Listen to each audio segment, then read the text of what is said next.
Hi. Let's see. I'm trying to. Let me see if I can add a title.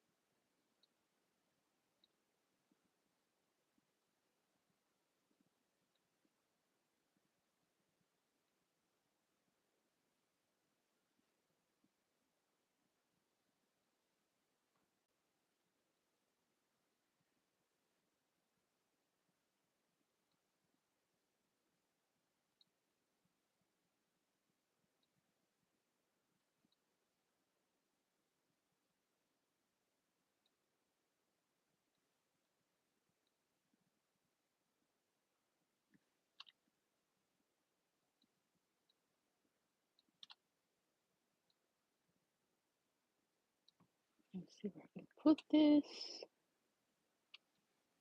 Oh boy. I don't know if this is blocking my face or not. Time for this. Oh, there we go. I can make it small. Perfect. Oh, it's still in my face.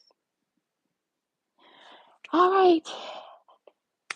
Today I'm going to let me know if that chat question is blocking my view. Let me know. And does this seem dark? I have my light on. It might be a little dark. Let me put this here. Adjust my lighting for this. Oh, much better.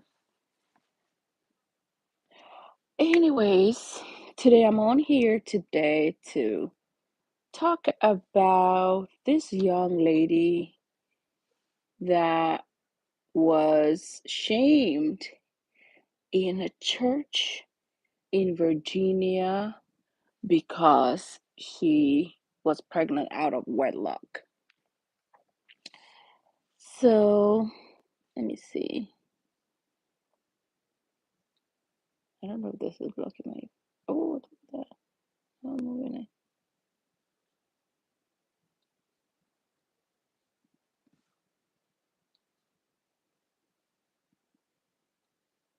I'm trying to move it somewhere. It doesn't want to move. Track here. Oh no, I don't want to end it. Okay. It's moving a little bit. Perfect. So the young lady was called up doing a live church and was asked to apologize to the whole congregation because she was pregnant out of wedlock. And I was like, my first question that came to mind was, who is there to protect her? She looks like she probably maybe I'm trying to see if I can find it. Wait, I gotta find that video. So I play it because for me, it brought me to tears. If this young lady doesn't have anybody protecting her, then what is the story? I don't know if I can find that video now. But anyway, you will find if you go online. It's in this pastor in Virginia. Let me see, pastor in Virginia. Let me see if I can pull it up. Oh, there it is. To approach the church at this time in Jesus' name. Come on, sister.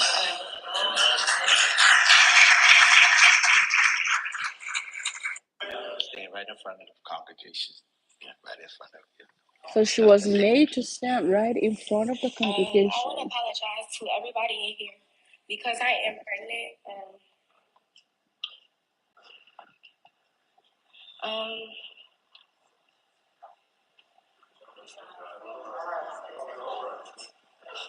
And they're urging her on. forgive me and keep on praying for me.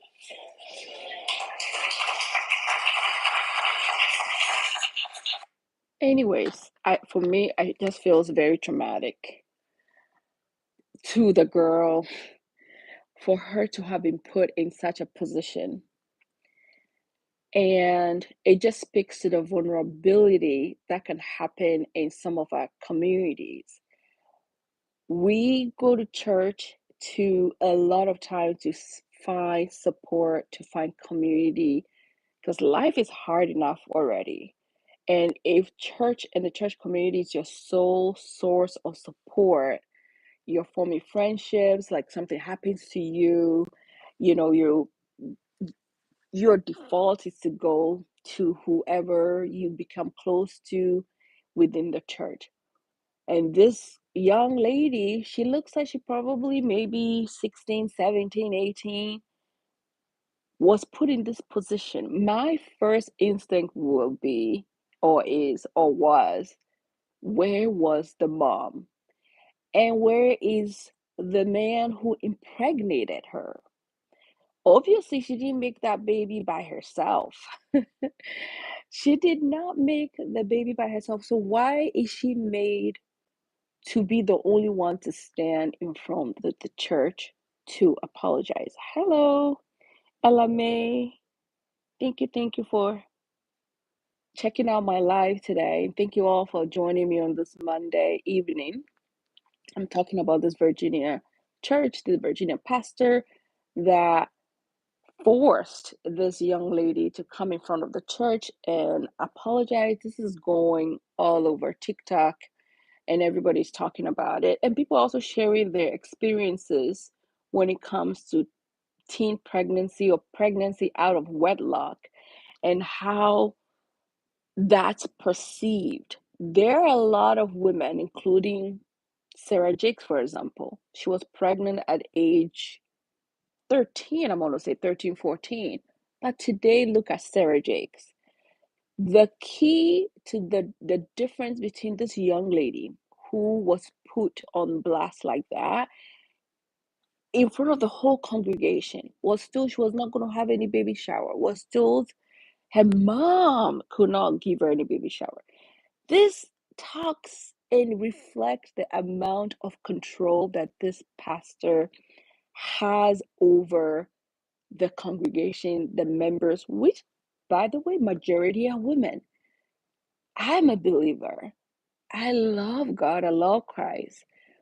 But when it comes to some of these doctrines, religion puts on members, especially vulnerable members, especially a young lady like that, these are things that could have been discussed, not in front of blasting in front of the whole church. There's a lack of boundaries, lack of respect.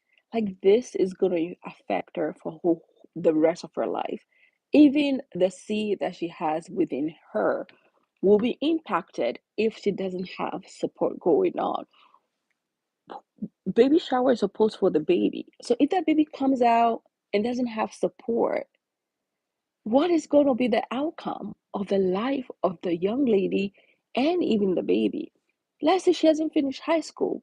She doesn't have any skill set. How is she going to support herself and support the baby if right off the gate, the mom is being told you cannot give her any baby shower?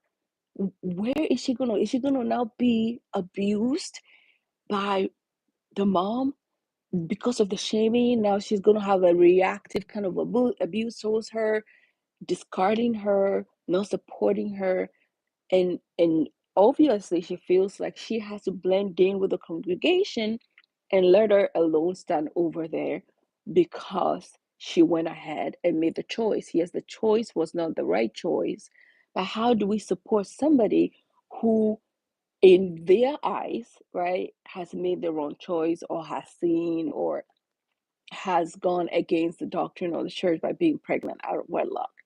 First of all, this also speaks to the patterns within that community.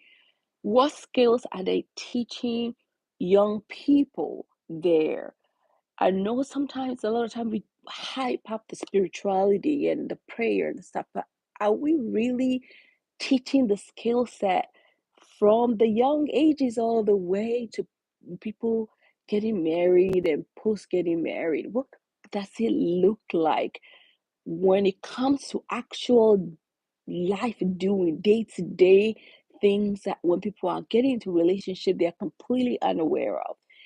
This young lady obviously maybe did not even know. Maybe I'm making an assumption that if you sleep with a man, you're gonna get pregnant. Or maybe she was caught up. Maybe she didn't have support. Maybe there's not even one person who's a consistent caregiver in her life that supports her, that teaches her, that covers her, that loves on her unconditionally. So showing from this, it shows that she doesn't have unconditional love in her life. If nobody was able to stand or go up there and hold her hands and say, yes, this is not the right choice, but I'm choosing to go up here. Even though going up here is not right, I'm choosing to go up here with you and stand in solidarity because we're not going to leave you standing here by yourself.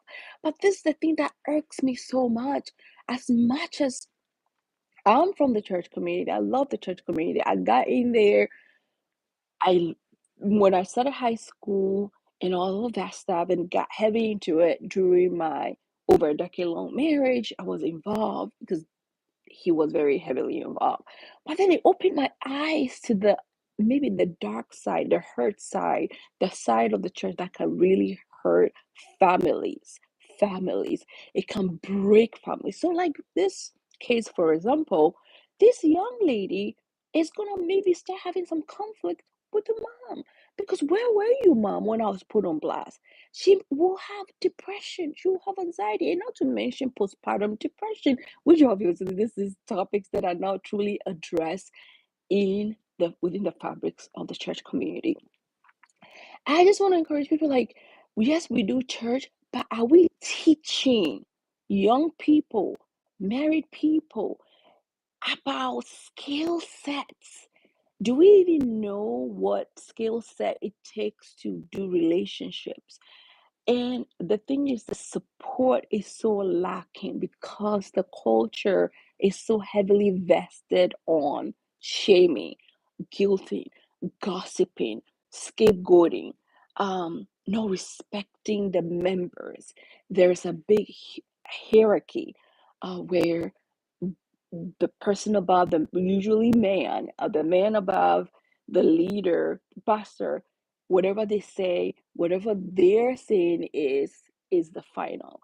It's almost like a narcissistic approach to dealing with the people. Is and there's a majority of the people in there in the congregation are women, of course. But that type of narrative about serving, serving, serving, and who are the people serving? The women. And I wonder what the mother's role is within the church and why was she not allowed or why did she not have the courage to be able to stand there or even be able to stand in the gap and say, no, you're not going up there. We are out of this place. Setting that boundary and saying, yes, you did the wrong thing, but me as a mother, I'm standing with you. I'm going to protect you. We are leaving. We are not coming to this church. This community is not right. I'm not. This is the child you bore from your womb. Why would you allow her to go stand there by herself, apologizing to our congregation for that man to say, you are not having a baby shower? And second of all, your mother is not allowed to have any baby shower for you. What?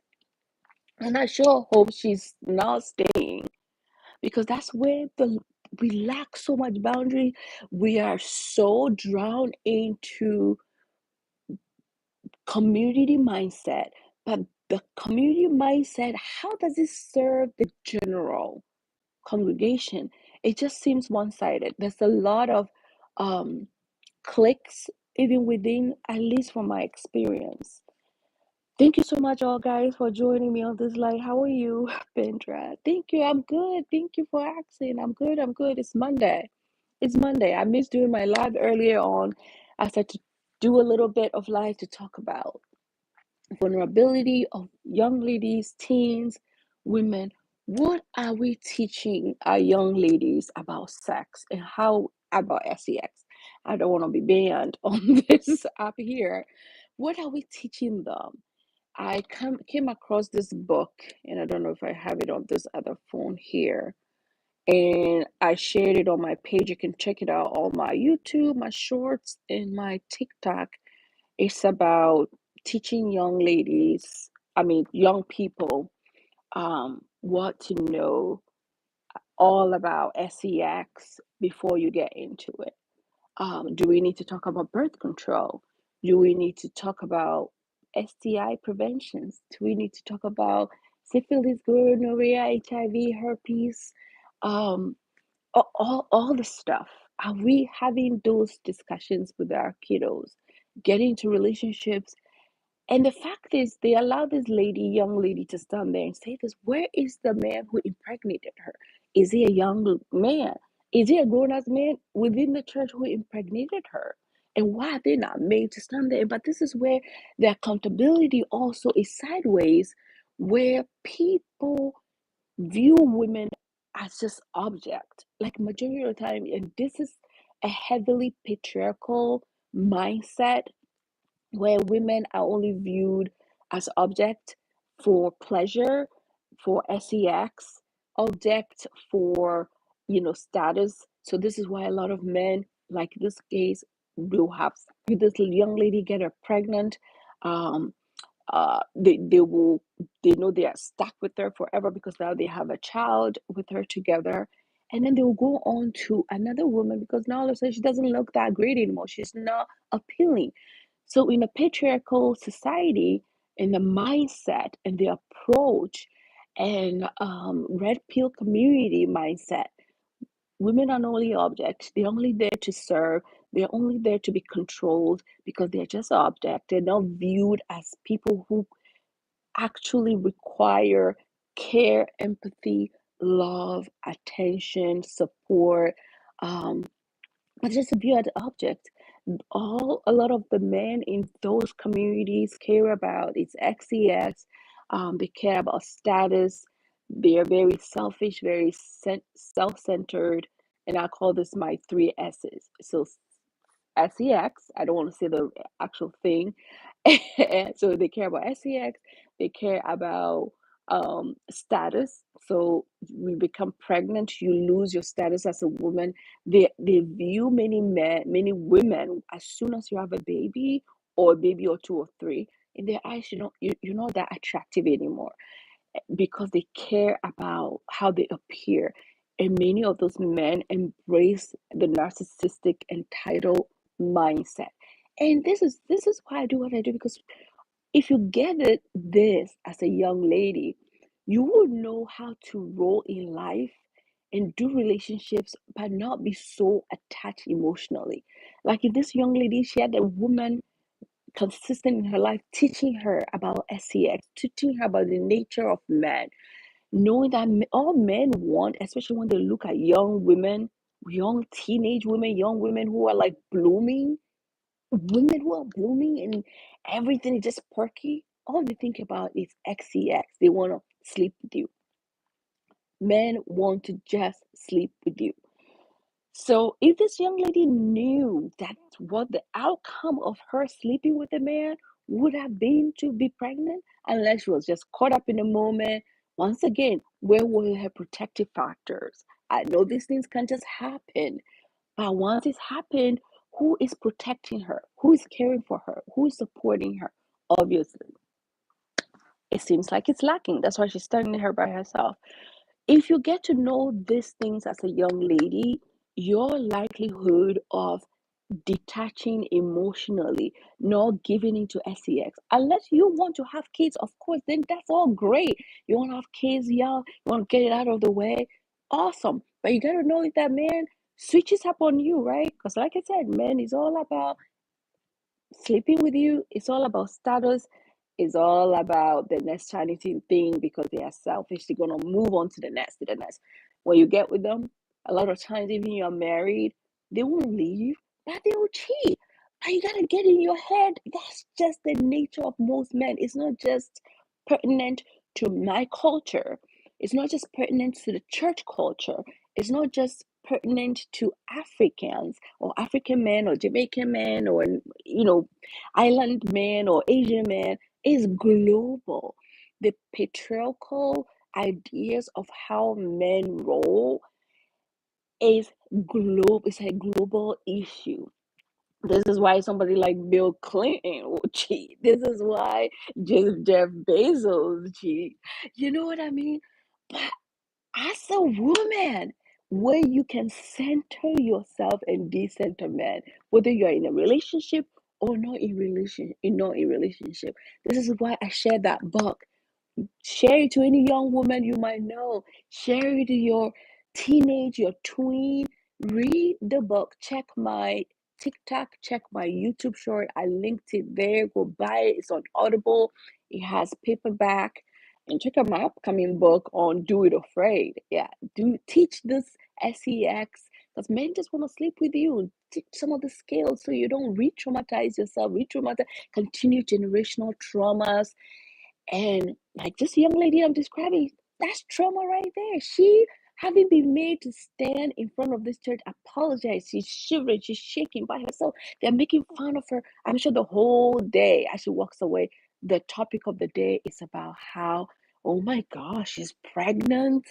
How and people are gonna just disown her. She's gonna be ridiculed. She's gonna be. I don't even. I can just imagine. I just want to give her a hug.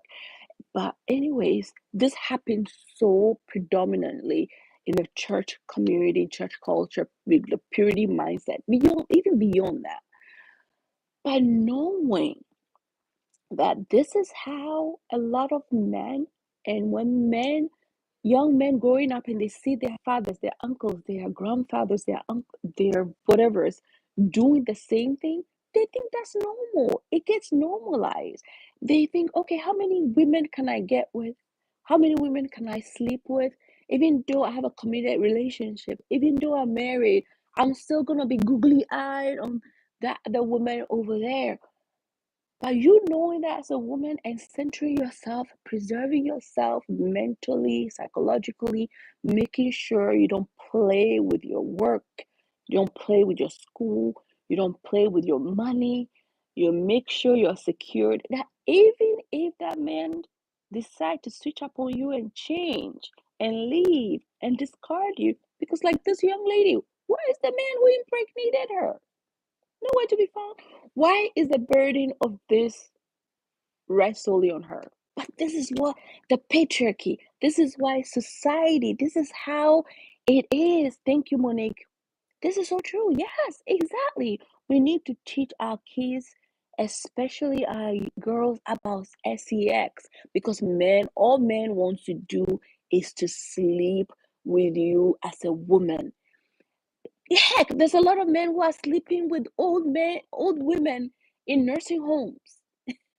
There's a lot of men. This came out this past. I'm in the U.S., so we have a holiday called Thanksgiving, and as part of Thanksgiving holiday, we many people eat turkey, frozen turkey. They were inserting their thing in there and having sex with the turkey. So men literally can go down to the bottom just to get that dopamine hit from having sex. And it's up to us to teach our children and our boy children also about sex earlier on. Teach them about emotion. Teach them about the feelings that come up when you see a girl. If that's not being done, if that's not being talked about, what are we doing? How are we forming the next chapter of our families? Let me see. Yes, thank you so much. I'm trying to see. I feel like that face looks so familiar. But anyway, it says Monique Hacks with G. I feel like I know you. I'll leave that be for it. I feel like I know you somewhere, but your face looks so familiar. It's hard to see the whole profile. But anyway, the lady, I feel so bad for her for that to be her story. And many people came online to share their stories of when they became pregnant out of wedlock because that's a big thing in the church. A lot of people get what is the word? They get cited. I know there's a word that I'm trying to find within the church because, um, thanks for thinking so aligning. Thank you. Yes, it needs to be talked about because when young men are growing, like let's say for example, this young lady, right? This young lady has slept with another young man. What is being taught to this young man about sex? Because of course, young boys, young men, from as young as I can remember, they start to have wet dreams so early. A little boy will wake up and have a hard on. It's so hard for that to happen. And if they start being a teenagers, and they have all these certain hormones within their bodies, and the desire start to be ramped up, and they're not being taught to have boundaries and to respect girls' bodies, and they go do it, the repercussions now fall on the girl. And if the girl is not ready to have a baby, what does that happen? And the church is only holding the girl accountable. Oh my God, you're so loose. Why did you sleep with him? Oh, you're a whore, you're a whore, they call those kind of girls all kinds of names. You're too fast for your age. Nobody's teaching you. You don't respect yourself. Even if it's another young man, obviously that young man is not being taught anything, right? And if it's a grown ass man who had sex with her and got her pregnant, this is my point, that a lot of men don't even get, and be watchful of, for example, if you have blended families, right? You have blended families, and all of a sudden you move in your new man, your new husband, or whatever into your home, and you have a teenage daughter, or a twin daughter, or a young daughter. Oh, there was this and that one too that was all over TikTok. This woman who was married to this man, and her own father, I think the babe was like 2 or 3 years old, was assaulting her. It's like was sleeping, was touching her inappropriately. So I'm to say we have to have the burden on us to teach our young man. It doesn't matter.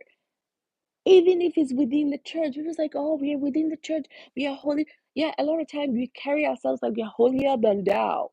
But these are the same people who are as selfish, who are um uneducated about some of this stuff. They don't talk about it. All they care about is like getting miracles from God. But you're not doing the work to raise your children, to teach your two children about some of this stuff.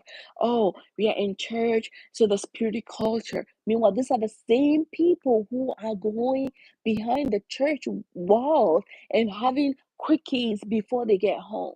I've been there. I've seen it all. I've heard it all.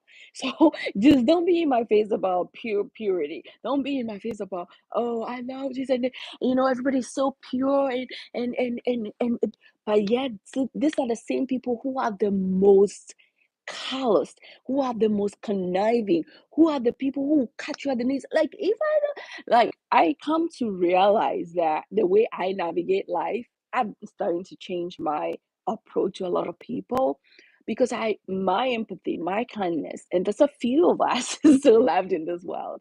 A lot of people don't roll the same way. People are literally callous, wicked, uncaring, unempathetic, crazy, and the things people would do under the guise of, oh, we are in church, oh, we are church people, we are religious, and yet they are doing the most wickedness of things, including the leaders. I'm not here to put the church on blast, but I'm saying some of the practices. I'm just highlighting this particular church, and what happened to this young lady should not have happened at all. But this has happened in so many varieties of ways. I've experienced times where I've been told, even myself, oh, you're the more disrespectful. Why? Because I like to speak up, because I like to speak my truth, because as much as I'm quiet, there is, I'm very demure. I can chat. Like when it comes to my work, I roll. But when you know me in person, I I don't even like talking on the phone. But do this work, I will talk because that's my zone. But to see me and know, oh yeah, she's easy, you can just walk all over her. And as a recovering people pleaser and being a girl child, it took me a long way to be here. This is why I do this work to like teach your young ladies, teach them about boundaries, bodily boundaries, no squares. I use that a lot with my kids. No squares. Here, the, you know, the down there, but the lips, anywhere that's private, call the no square. Teach them from very young age all the way to teenage. That conversation has to be ongoing. You know, so teaching them about sex earlier on, teaching our kids about the nature of the patriarchy, teaching them about the fact that a lot of men, all they want is sex. They will sleep with you. And if you are not taking care of yourself, if you're not avoiding, you're not on birth control, you don't know much, you're green, or you have all these feelings coming up from all over the place because you're a boy and nobody's teaching you that you will have those feelings when you are near a boy, or a boy will have those feelings when you're near you, and you go sleep, and maybe it was just like that 1 2 seconds, and now you're pregnant with a whole human being within you, and your whole life is changed completely. And a lot of times this happens when you look back at the trauma history, you will see that the mom probably was also pregnant at a young age, or as a teenage pregnant mom, because she looks pretty young, and it generationally carries on. But these are things that I will use my voice to say the church needs to teach some of these skills right in the church, not just only prayer. Because if these painful things are happening, families are breaking. Like, her family's gonna break from this. It's all over the internet now, and I don't know how it got posted, but it's all over there. And this young lady is being put on blast with her baby in front of the whole church, being forced to apologize and being told all this demeaning stuff all over the place. Who is protecting her, and who's protecting the mother, and who's there, truly there for them? So I put the question, what do you think? What do you think about this young lady? Should she have been made to apologize? Thank you so much, all of you guys, following my live today. This lifelong lesson, dissenting men, is an invaluable lesson. No matter how righteous men claim to be, they still last. I need to screenshot that. Thank you so much. That is the truth. They still last after more and more.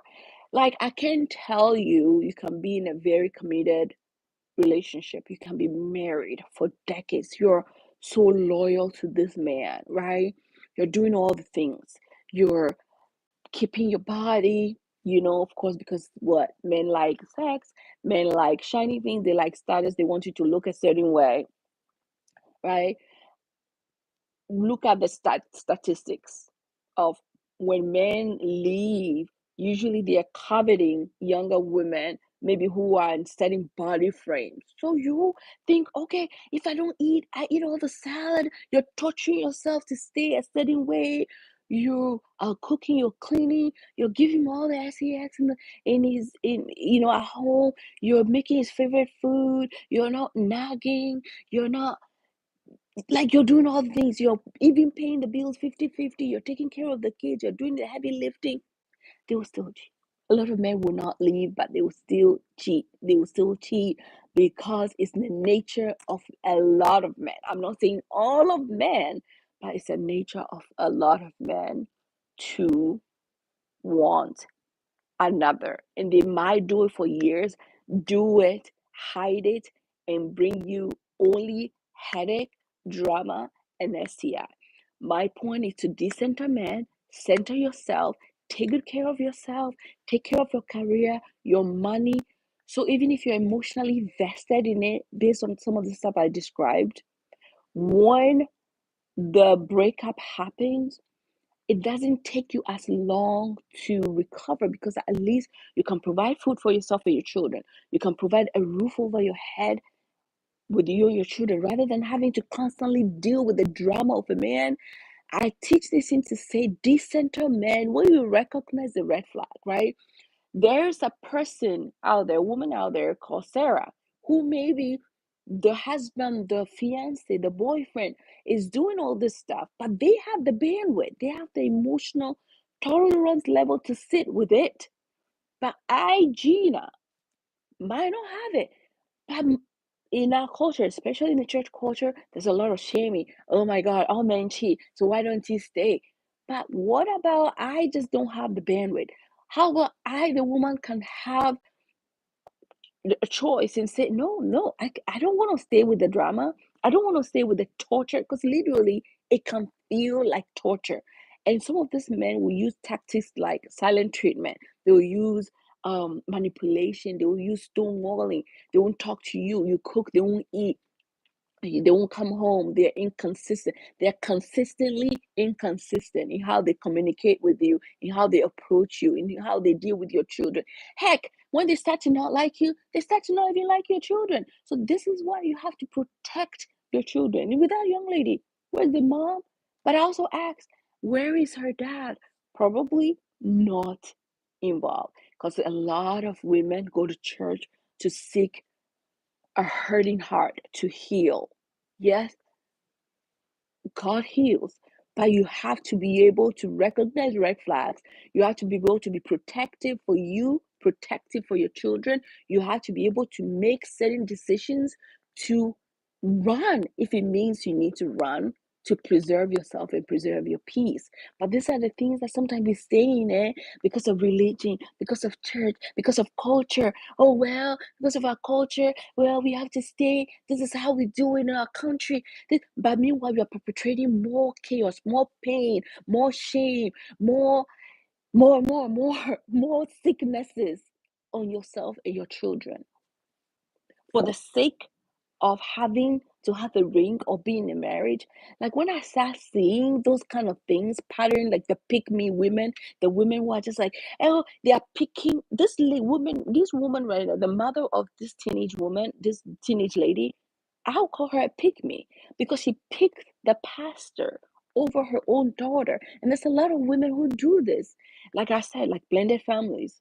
There's some women out there who might pick their the daughter's stepdad over the daughter. Let's say the daughter has say, "Oh, I think my stepdad is touching me inappropriately, or my stepdad is looking at me weird, or my stepdad is making me feel uncomfortable, or I feel like my stepdad is coming in front of my door when I'm sleeping."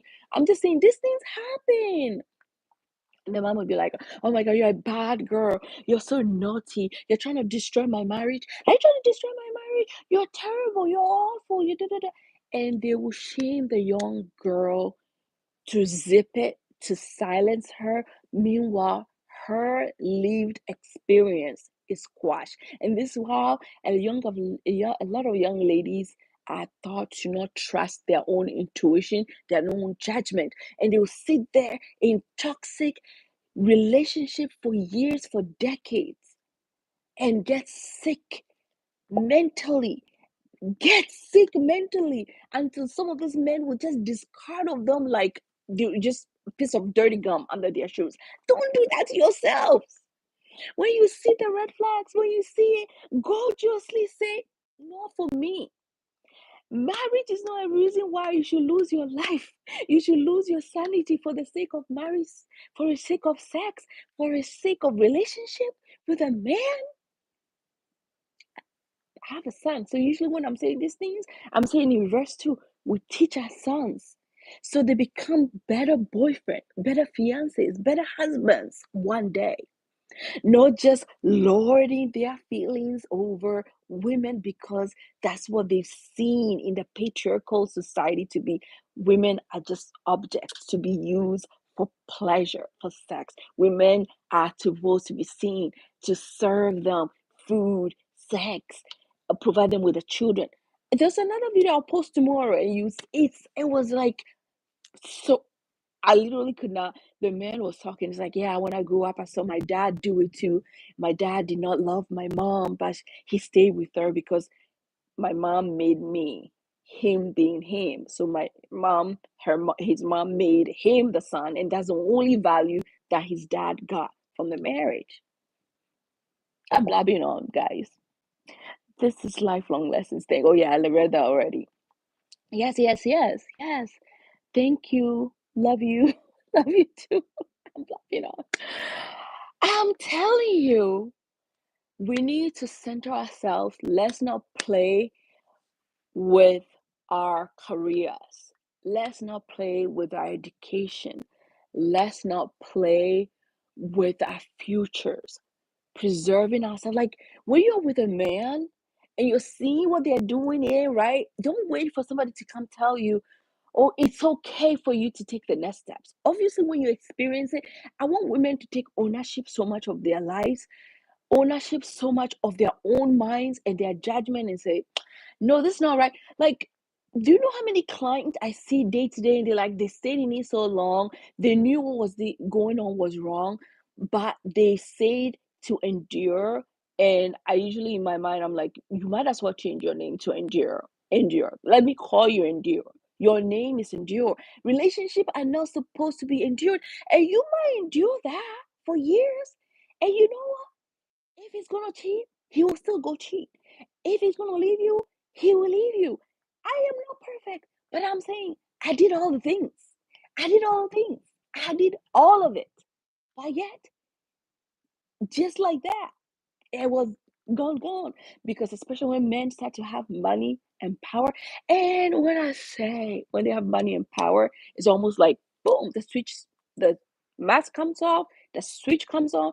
A lot of you ladies are there with men who literally hate you. As soon as they have money, they will leave you high and dry. They leave you with your kids and leave you high and dry. And if you're not smart enough to watch out for yourself, if you're a stay-at-home mom, make sure you're having consistent, agreed upon money that you're putting in your own bank account. Do not play with it. Don't bank on your future on a man. Don't bank on the future on a man. Because the heartbreaks that comes with a man who start to switch up on you, don't let me tell you. And if you're not prepared, skill wise, career wise, for you and your kids to be able to provide basic needs like food, shelter, at the bare minimum for your children, you're going to carry on generation trauma for yourself and your children. And when I talk about trauma, it's real. Trauma affects us in so many ways, from obesity to skin issues, teeth falling out, your hair falling out, to things like lupus, chronic pain issues, diabetes, high cholesterol, cancer, early dementia, memory issues, poverty. You are the one who's going to retire and not even have a nursing home to go to because you spent so many years serving that man. You took 5, 10, 20 years off your life serving him, and he ended up leaving you anyway. Be smart, be wise, prepare like you're in a business. Like, look out for yourself and your children. He's saying to you, homeschool my kids. Okay, let me think now. How much do teachers make? Let's say we are in the US. Teachers made maybe on average 70, $80,000 a year. Okay, I'm homeschooling, and besides me homeschooling, I'm also like cooking, cleaning. How much do cleaners make? How much do cooks make? Okay, fine. I'm home. I'm a homemaker. That's a job. So pay me a salary. I need to be able to make this money because you have all the freedom 24/7. You're working. You can work 2, 3 jobs, but I need to make this type of money so I can also salvage my future. You have to be able, if you have a house together, make sure your name is on the house. Your name is on the car. You are leveraged. You don't wait for things to happen before you start. One of the things that I'm grateful for, I talk about my divorce, not to put my ex on blast, but to teach other ladies. Like, I'm so grateful for some of the stuff that I did, I had. Even then, I wish I had done more to salvage myself and my kiddos so that when it did happen and happened so tragically, I was blindsided, but not so blindsided. I was not blindsided because I was maybe in like denial mode, like, oh, not me. Many of us like, yeah, my man would never teach me to do that. I mean, my man. But when it happens, you'll be like, oh. I suspect you're teaching. It's like you suspect. You can sense it. You can see how distant they are. You can sense the change. You can sense how many times they're traveling, how they're not engaging. They're not calling. They turn off their location. They don't eat. They don't come home. As a woman, your intuition. Mm, when you go, you need to trust that. So I'm 45 minutes in, and I wanted to come in here and talk about that lady because that poor young lady being put on blast to apologize. Like, having sex is great, but it comes with repercussions. There shouldn't be anybody being shamed for having sex, for being pregnant. What needs to happen is for that young lady to be protected by her mom and maybe dad and her aunties, her whatever, her community, but not to be shamed. If she wasn't thought, okay, you were not thought, now you're pregnant. Here, come here, baby. Let's help you. Let's take that baby from you. Sarah Jakes was pregnant at 13. Look at her today. It's because, and her dad was a big pastor at that time. Just imagine. That was one of the reasons why I love TD Jakes. Yes, he's not a perfect man, but that man don't play about his family and his children. No matter what controversies happen, he honors his wife, his children, all of it. How many of our men can we say will do likewise? And this young lady, I've seen many clients. This is why I was like, no, I have to talk a little bit about this. Thank you, people. Thank you. Follow me on social TikTok.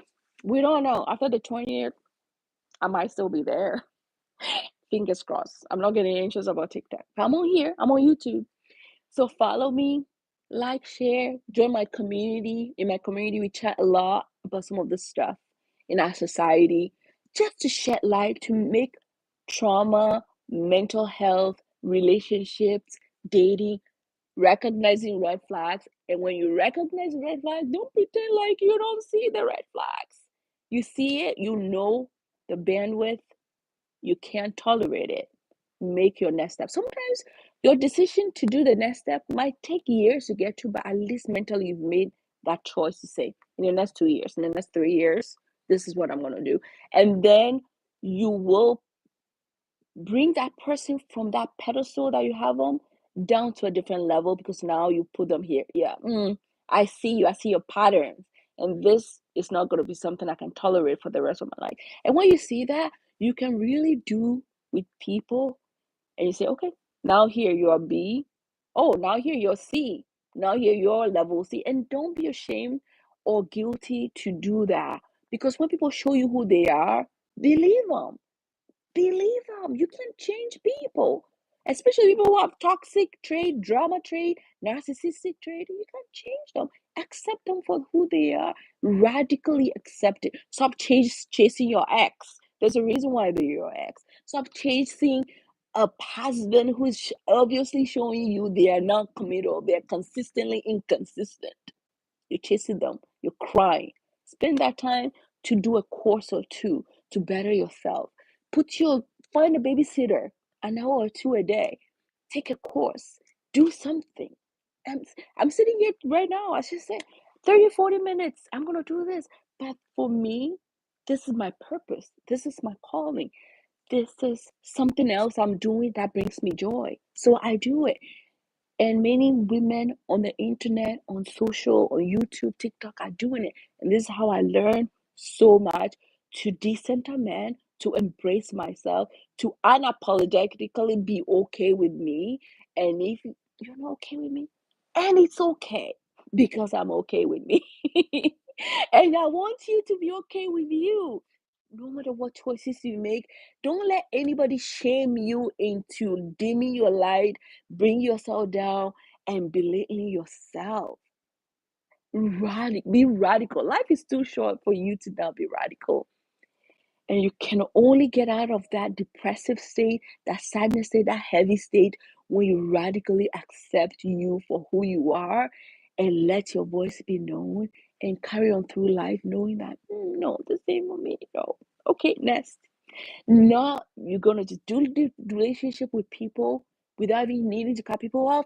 but you're still preserving yourself. And I wish somebody had preserved that young lady and gave her a hug and not put her in such shame.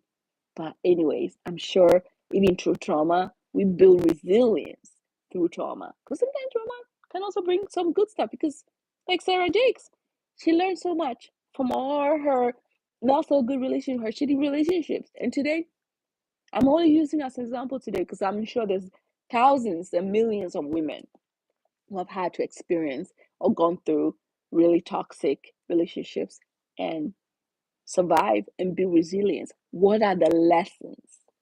That's it.